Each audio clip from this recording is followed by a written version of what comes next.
there, I'm Kelly Jackson, owner and creator of the Simply Organized Teacher.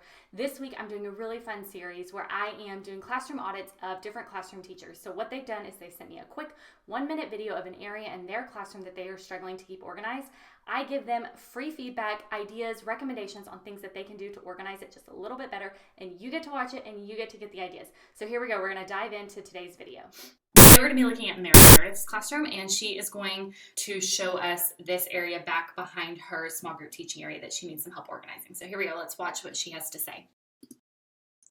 Then I've got some progress monitoring things. I've got my math stations, math manipulatives, stuff like that. This place you'd be proud of because every place has a spot. So that's Yay, I'm happy to hear that. Everything has a home. That's my number one rule, which tells me that you're listening. Yay! But way to go. I hope that helps you feel a little bit more organized when you see that these things have homes and you always know where to find them. But basically the biggest problem with this area is that I've got textbooks here, which really no other place for them. And then let's go back to these textbooks. Can you just get rid of them? Are you using them on a consistent basis? If you're not, could you consider talking to your administration and asking them if they could go back? I don't know about your school, but my school had a book closet where all these books lived like during the summer. So obviously there was enough room for all of the books in the whole school to be stored there all over summer so that they were protected. Is there any way that your administration would be willing to take them back? If you can argue the importance of having a clutter-free classroom and these textbooks being out there are adding clutter to your classroom. If you're not using them, if you're using them, we need to come up with a different plan. But if you're not using them, I would try to get them out of your classroom altogether.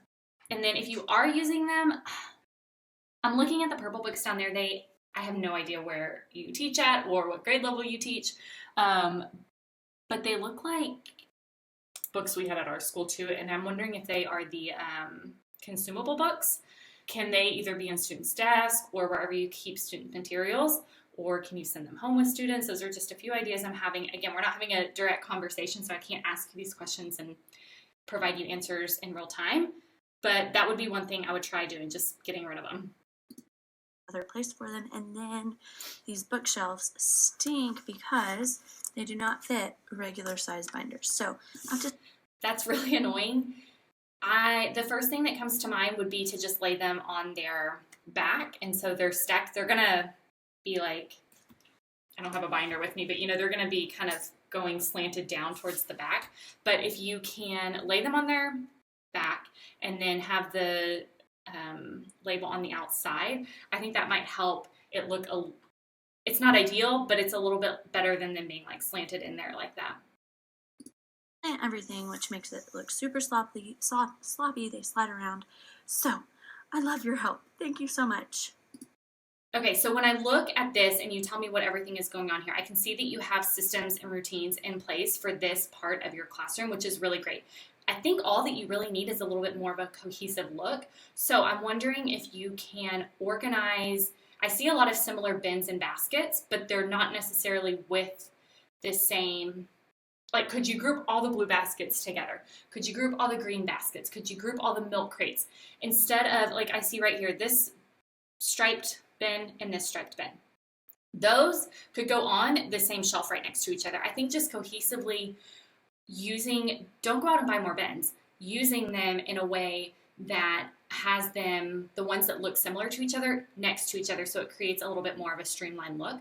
Also, I'm wondering if you can, this big bookshelf you said is on top of another bookshelf, and I can see right here. I really think if you can find another spot in your classroom to either put this bookshelf or to put these materials all together, or these things down here so that you can move all this stuff down here, I think that getting this off of the top of the cabinet is really going to help your classroom feel a lot less cluttered. When you walk into a classroom and everything you see is just baskets and bins and, sides of books, things facing opposite directions. And what I mean by that is like, there's a binder here, and then right next to it is something that looks different. And then this, instead of it cohesively lining up next to each other, But when you walk in and see that like right at your eye level, that's going to add to that visual clutter in the classroom. So I'm wondering if you can take this down and move it somewhere else in the classroom to kind of make it a little bit less cluttered looking.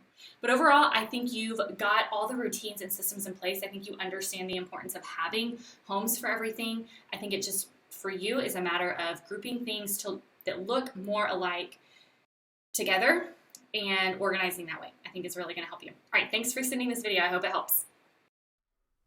All right, thank you so much, teacher friend, for checking out today's classroom audit. If you want to figure out how you can get your classroom audited and get some ideas for your specific classroom, head to thesiemplyorganizedteacher.com to find more out. I'll talk to y'all soon.